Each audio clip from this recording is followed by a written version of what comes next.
Zone Europe. Bonsoir et bienvenue dans ce nouveau numéro de Zone Europe sur Radio Sensation et sur TV 78, une émission spéciale enregistrée à Europa Experience, un lieu interactif et gratuit, entièrement consacré à l'Europe et au fonctionnement des institutions. Reportage de Mathis Godefroy. En apprendre davantage sur l'Union européenne et son fonctionnement, de façon ludique et amusante à la fois, c'est possible en plein Paris. 1500 mètres carrés d'expériences interactives pour en savoir plus sur l'Europe en général. Europa Experience, on vous emmène.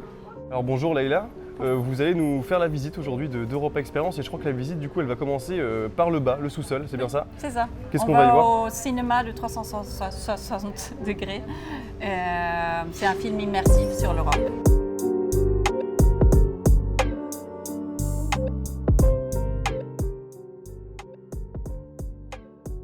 Alors du coup Leïla, là on est descendu au cinéma 360 degrés. Quel est le but de ce lieu? Qu'est-ce qu'on y voit? Donc c'est un film de 8 minutes environ qu'on passe en boucle ici en bas. Et c'est un film qui parle un peu de l'histoire de l'Europe, pourquoi, ou plutôt de l'Union européenne, pourquoi nous, Européens, on s'est mis ensemble dans cette union, quelles sont les raisons. Et donc il y a un peu d'historique, mais après il y a aussi, surtout aussi une partie sur les défis futurs aussi, et pourquoi on doit rester ensemble et pourquoi on restera ou on reste ensemble.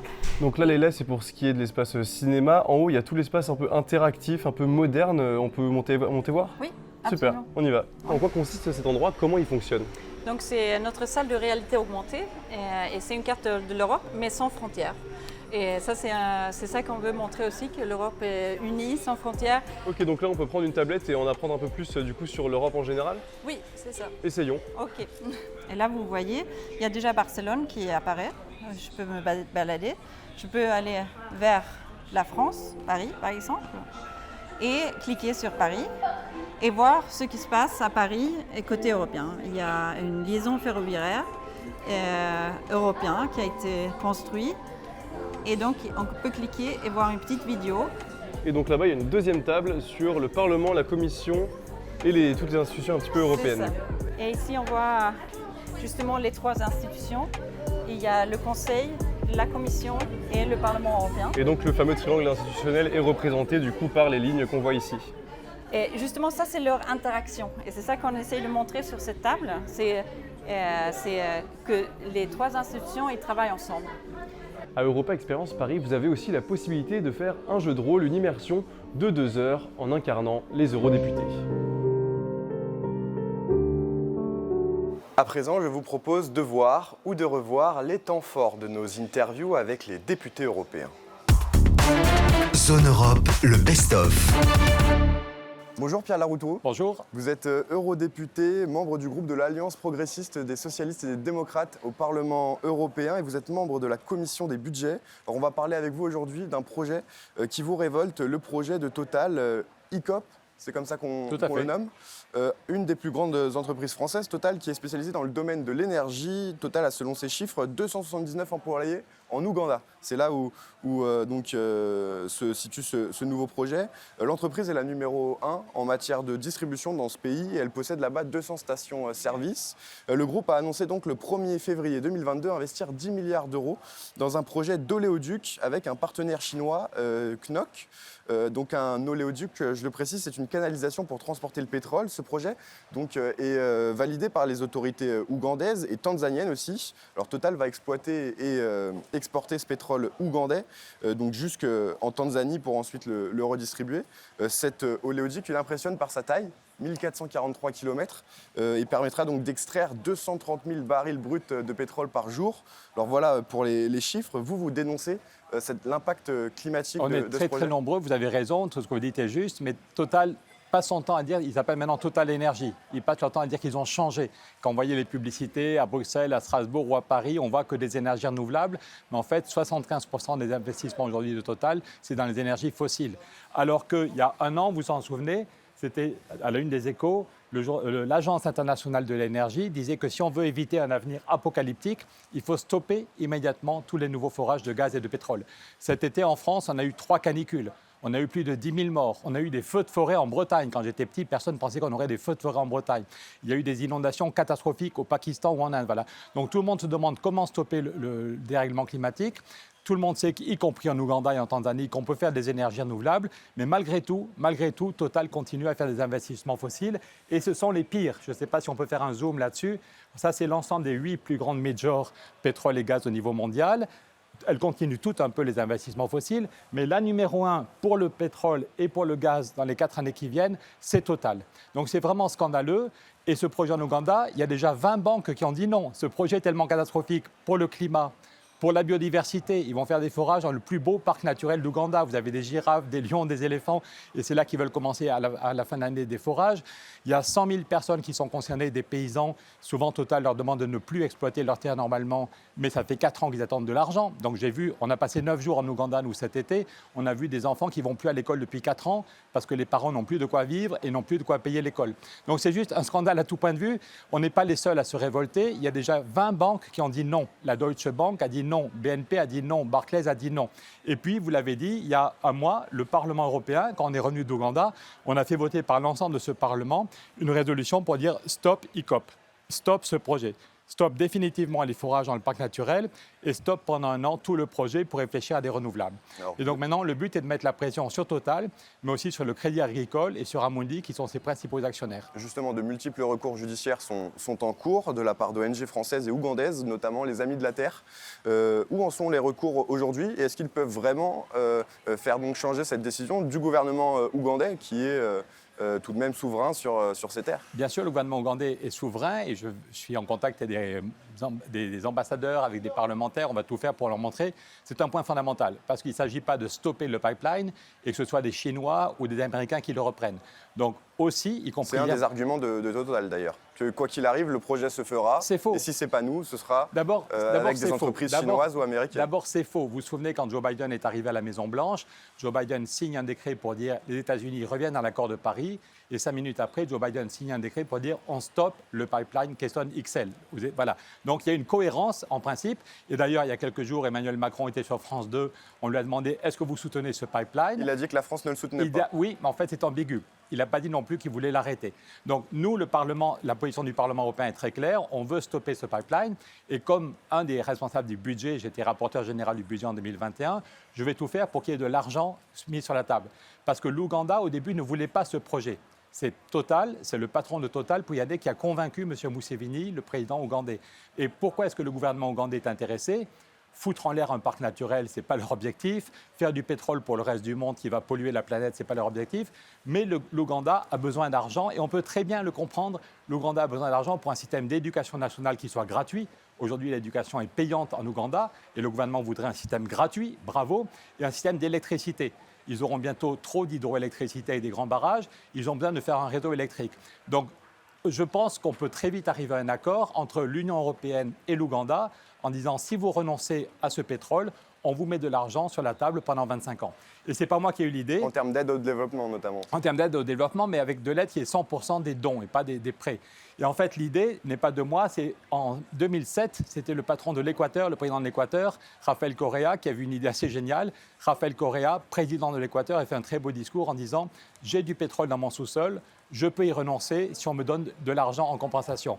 Et au bout de 3 ans, ils avaient négocié avec les Nations Unies, vous voyez là, le symbole de l'Équateur et des Nations Unies, un accord passionnant, très très concret, sur comment on vérifie qu'on a stoppé le pétrole, combien on a d'argent, comment on contrôle que l'argent ne va pas dans la poche de quelques-uns, mais va pour le bien commun, qu'est-ce qu'on fait sur la biodiversité, sur l'éducation, sur les services publics.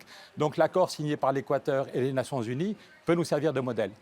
À l'époque, il n'y avait pas eu d'argent, mais encore hier, j'étais en échange avec quelqu'un qui était ministre à l'époque et qui dit peut-être qu'on avait 15 ans d'avance, mais que maintenant, en 2022, les gens ont compris l'urgence. Donc voilà, encore, je suis un peu essoufflé parce que je sors d'une autre réunion, mais encore hier matin, à 9 h du matin, je plaidais pour qu'on trouve les moyens budgétaires très vite de dire à l'Ouganda, on n'est pas là pour vous donner des leçons, c'est vous qui décidez, mais en Ouganda aussi, il y a du dérèglement climatique. Le premier jour, quand on est arrivé à Kampala, à la une des journaux, c'était 900 morts à cause de la sécheresse. Voilà, très concrètement, le jour où on est arrivé à Kampala avec mes collègues députés, 900 morts dans le nord de l'Ouganda à cause de la sécheresse. Et le dernier jour, 30 morts à cause des inondations. Donc en Ouganda aussi, ils veulent lutter contre le dérèglement climatique. La question est de savoir, est-ce que l'Europe fait du blabla? Est-ce que l'Europe donne des leçons de morale? Ou est-ce que l'Europe est capable de sortir le chéquier pour une nouvelle coopération? Vous l'avez dit, donc, le Parlement européen a adopté cette résolution dénonçant ce projet d'extraction pétrolière en Ouganda. C'était le 15 septembre dernier. Mais Total répond donc que l'entreprise n'a pas été sollicitée avant l'adoption de cette résolution et qu'elle n'a pas pu se défendre au Parlement européen. Le PDG de Total a donc décidé de ne pas se rendre à une autre audition qui était prévue le 11 octobre, cette fois par la Commission des droits humains du Parlement européen. Cela fait pourtant un bon moment que vous essayez de Oui, M. Pouyanné a un vrai avec lui. problème de rapport à la vérité. Je ne vais pas dire qu'il ment, mais ça y ressemble beaucoup. D'abord, à titre personnel et avec un des plus grands climatologues français, Jean Jouzel, à 3 reprises, on a demandé à M. Pouyanné une rencontre depuis le mois de mai. Et il y a une fois, on arrivait au pied de la tour Total, on arrivait au siège de Total à Paris, enfin à la Défense. Et là, le conseiller politique de Pouyanné me dit que le rendez-vous est annulé parce que ce que j'ai dit sur les réseaux sociaux a beaucoup énervé M. Pouyanné. Voilà. Mais donc, en tout cas, à 3 reprises, on a demandé rendez-vous et on était même physiquement au siège Total. Et après ça, avec nos collègues députés, on a passé 9 jours en Ouganda. Et à 3 reprises, on a rencontré les dirigeants de Total Ouganda. Le 5e jour, on a passé 3 heures, plus de 3 heures, avec les 6 dirigeants de Total Ouganda à Kampala, au siège de Total en Ouganda. Le lendemain, on a passé 3 heures avec les dirigeants de Total qui voulaient nous montrer les travaux. Donc au total, on a passé plus de 7 heures ou de 8 heures avec les dirigeants de Total Ouganda. Donc on a demandé rendez-vous à M. Pouyanné lui-même pour le voir dans son siège social. On a passé plus de 7 heures ou 8 heures avec les dirigeants de Total. On a voté cette résolution, c'est sans doute qu'on a de bons arguments. Si nos collègues députés, même ceux qui n'étaient pas venus, on a montré des vidéos qui montraient la gravité de ce qu'on a vu et entendu. C'était terrible. Ce n'est pas pour rien si le Parlement aussi vite a voté une résolution aussi forte. Et après ça, si M. Pouyanné était fier de ce qu'il fait, s'il n'avait pas de problème pour répondre à nos questions, il serait venu devant le Parlement. On voulait lui consacrer 1h15. On reçoit tous les jours des demandes de patrons ou de syndicalistes qui veulent être écoutés par le Parlement européen. Donc, en général, quand on propose à quelqu'un d'avoir 1h15 devant des députés, il dit « chouette, j'ai plein de choses à vous dire ». Donc, si M. Pouyanné a refusé, c'est sans doute qu'il n'a pas de très bons arguments. Mais il sera devant la justice, vous l'avez dit. Il a pu refuser pour le moment de venir devant le Parlement. Mais la justice française, c'est la première entreprise qui va être devant la justice à cause de la loi sur le devoir de vigilance. La loi sur le devoir de vigilance, c'est une loi très importante qui a été votée il y a quelques années, qui dit en gros que ce qui n'est pas possible de faire en France ou en Europe, une entreprise n'a pas le droit de le faire dans les pays du Sud en pensant que ça ne va pas se voir. Et donc, c'est la première fois qu'une entreprise est devant la justice.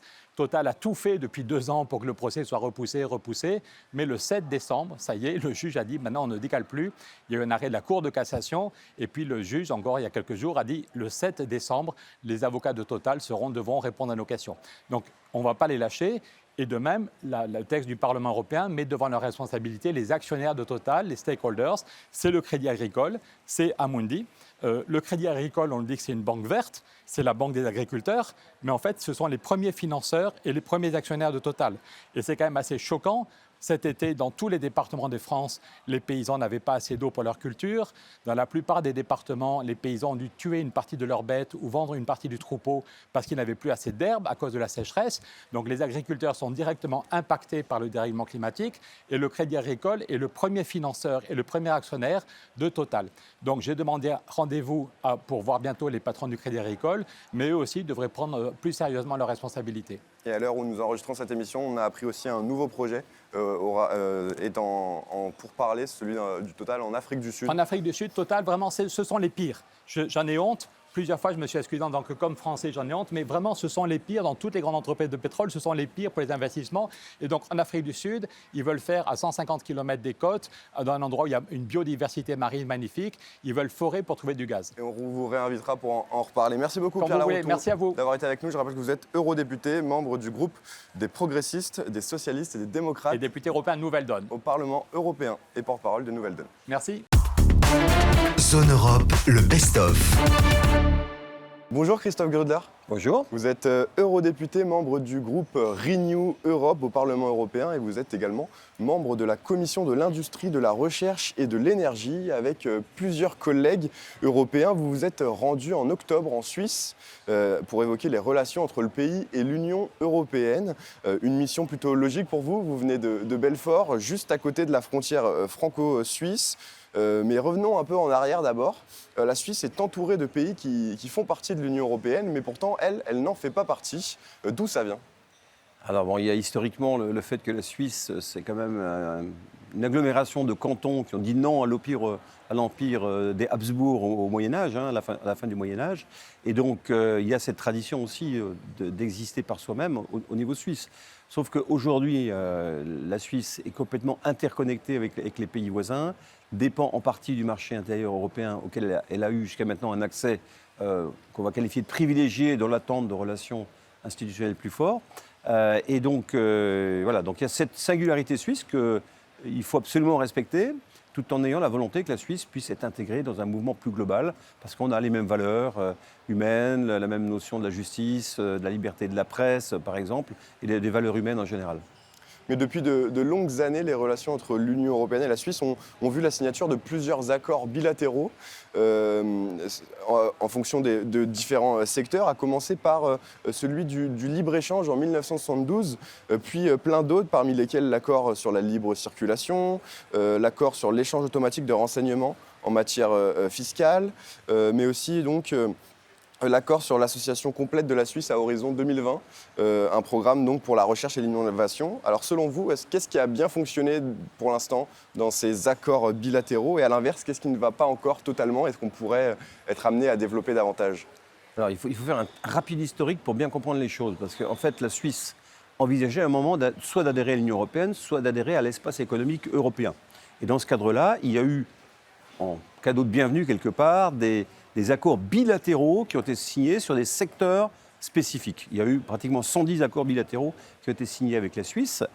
Et en 1992, il y a eu une votation en Suisse qui a dit non à l'espace économique européen. Donc, ça a un peu calmé un peu les choses. Voilà. Et donc, par contre, les accords bilatéraux qui étaient faits pour 10, 12 ou 15 ans, donc il y avait une durée limitée, eh bien, sont restés figés sur ces 10 ans. Et donc pendant ce temps, l'Union européenne et la Suisse ont négocié ce qu'on appelle un accord cadre, dont la négociation a commencé en 2014.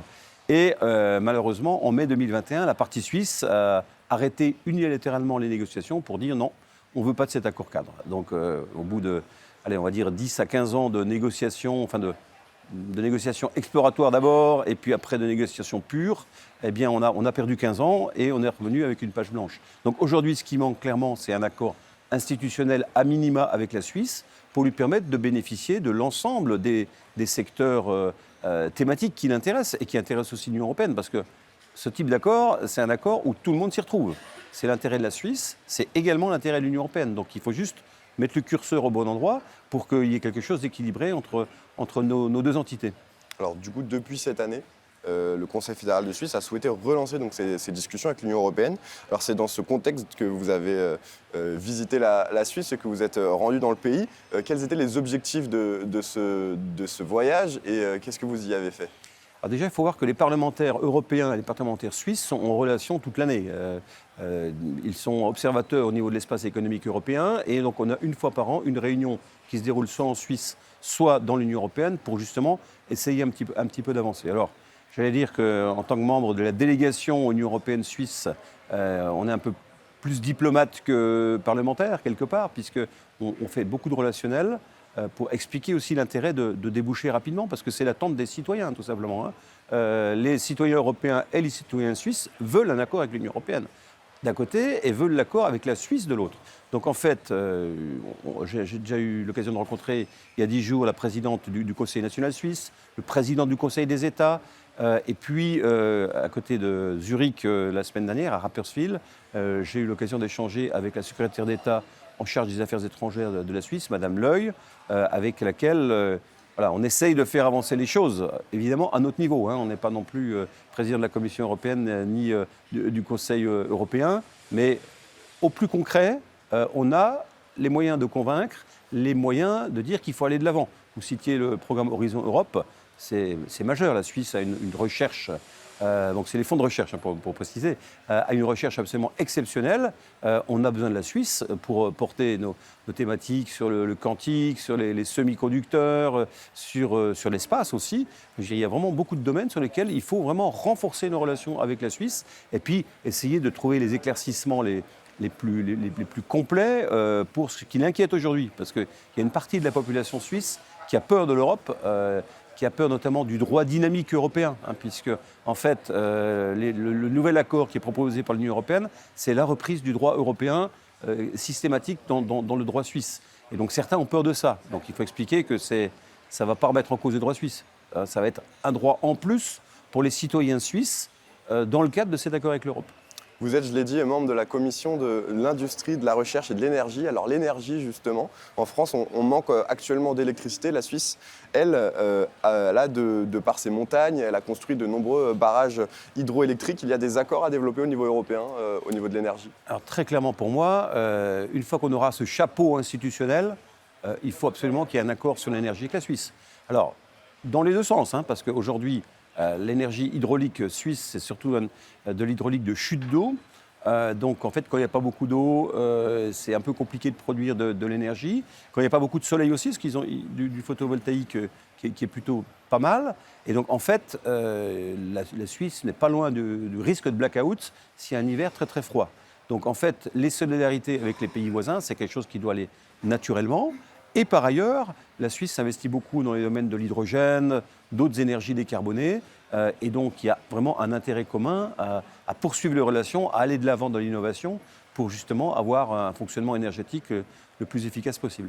Emmanuel Macron a lancé à Prague la communauté politique européenne, réunissant 44 chefs d'État européens, dont la Suisse qui était représentée. Cette nouvelle instance peut-elle aussi permettre d'aider aux relations entre l'UE et la Suisse et les dynamiser selon vous? Alors évidemment, j'étais très heureux de l'initiative d'Emmanuel Macron et moi je suis intervenu tout de suite pour dire invitons la Suisse. Alors il se trouve que c'était ce qui était prévu, donc ça tombait très très bien. Et la Suisse est venue, ce qui est aussi un bon signal, parce que je pense qu'aujourd'hui, dans cette phase où on n'a pas d'accord avec la Suisse, plus on donnera des deux côtés des signaux positifs, plus on sera en capacité d'arriver à la table de négociation pour un nouvel accord. Donc c'était important que Ignacio Cassis soit présent à cette réunion de la communauté politique européenne à Prague. Il s'est engagé d'ailleurs dans un groupe de travail autour de l'énergie, ce qui prouve que c'est un sujet qui est important pour la Suisse. Et donc, c'est quelque chose d'effectivement très, très positif à poursuivre, évidemment, parce qu'il n'y a pas que ce geste-là. Il peut y en avoir d'autres sur le fonds de cohésion, comme les Suisses s'y sont déjà engagés. L'Union européenne peut sans doute aussi faire des gestes sur un certain nombre de politiques. Sur les alliances européennes, on peut avoir des consortiums Suisse-Union européenne. Donc, il faut aller de l'avant. Il ne faut surtout pas rester immobile sur sa chaise. Pour finir, Christophe Grudler, passons maintenant à un autre petit sujet, l'espace. Vous êtes un député très investi sur la question. On parle régulièrement de lutter contre la pollution de notre planète. Mais vous souhaitez aussi lutter contre la pollution dans l'espace. Actuellement, la NASA surveille plus de 27 000 débris spatiaux à ce jour. Alors déjà, Christophe Grudler, comment se fait-il que l'espace compte autant de débris? Alors déjà, il y a la mauvaise idée des Russes, des Chinois notamment, qui ont eu l'idée très originale d'envoyer un missile pour détruire un satellite et voir ce que ça donne. Alors, évidemment, un de leurs satellites. Et en fait, quand vous pulvérisez un satellite, c'est des dizaines de milliers de débris que vous propulsez dans l'espace. Et un simple boulon dans l'espace, avec la vitesse de propulsion, peut complètement endommager des satellites de géolocalisation, d'observation, satellites militaires, civils, etc. Donc en fait, chaque débris est dangereux, même s'il fait quelques centimètres. Alors la NASA surveille, mais la France aussi surveille, parce qu'il y a aussi des moyens de surveillance en France, pour justement qu'on arrête la loi de la jungle dans l'espace. Parce qu'aujourd'hui, il n'y a pas de réglementation. Si vous voulez, on est un petit peu comme au début de la voiture. Quand on avait mis les premières automobiles sur les routes, il n'y avait pas de code de la route, puisqu'il n'y avait que quelques voitures. Puis quand il a commencé à y avoir beaucoup de monde, on s'est dit, oh là, on va faire un code de la route, on va mettre des feux tricolores, des stops, etc. Eh bien, c'est ce qui manque aujourd'hui dans l'espace. Et donc justement, vous avez demandé à la Commission européenne de légiférer sur le sujet en proposant une loi sur le trafic spatial. Oui. Vous voulez que cette loi soit donc votée avant 2024, l'année prochaine donc. Qu'est-ce que vous attendez de ce texte? Qu'est-ce que vous souhaitez qu'il porte? il faut bien voir qu'il y a des milliers de satellites qui vont être lancés d'ici 2024 dans l'espace. Donc, mon souhait, c'est que la Commission prenne rapidement le sujet pour qu'on ait une loi européenne sur la gestion du trafic dans l'espace et que cette loi européenne nous permette après d'aller devant l'ONU ou dans d'autres instances mondiales pour On va aller avoir parler aux un Américains, accord aux global. Russes, aux Chinois. Il nous faut les Russes, si Sinon, on sort de l'impasse, les Chinois, il nous faut les Américains, parce qu'il faut que tous ceux qui ont des satellites, en fait, soient d'accord pour une régulation du trafic. Alors ça veut dire aussi peut-être des transpondeurs hein, sur les satellites, comme il y en a sur les bateaux. Ce qui permet, de toute façon, les satellites militaires, on sait tous que c'est des satellites militaires, ils sont observés par les autres. Donc il n'y a pas de secret. Donc ça permet effectivement d'avoir des alertes anti-collision assez en amont, sans être obligé de surveiller. Mais la pollution, c'est pas que les débris, la pollution, hein, c'est aussi le bilan CO2 des lancements qu'il faut aujourd'hui afficher pour pouvoir montrer que l'espace, c'est bon pour la planète, hein, avec notamment des satellites qu'on va lancer qui vont surveiller le dégagement de CO2 d'origine humaine, hein, les nouveaux Copernicus. Et puis, la pollution, c'est également la pollution lumineuse. Et quand on voit M. Musk, qui avec Starlink envoie des chariots de satellites qu'on peut voir depuis la Terre, tout le monde est content, c'est beau, ces petites lumières, etc. Mais ça va nous empêcher d'observer l'espace pour nos astronautes hein, qui n'auront plus aucune possibilité d'observation. Et la lumière, c'est vraiment aussi une forme de pollution. Merci beaucoup Christophe Grudler Merci à vous. d'avoir été avec nous dans Zone Europe. Je rappelle que vous êtes député européen, membre du groupe Renew Europe au Parlement européen. Zone Europe. Zone Europe, c'est terminé. Vous pouvez retrouver cette émission en replay sur notre site internet ou sur notre application Radio Sensation et aussi sur TV78. À la semaine prochaine. Zone Europe sur Sensation.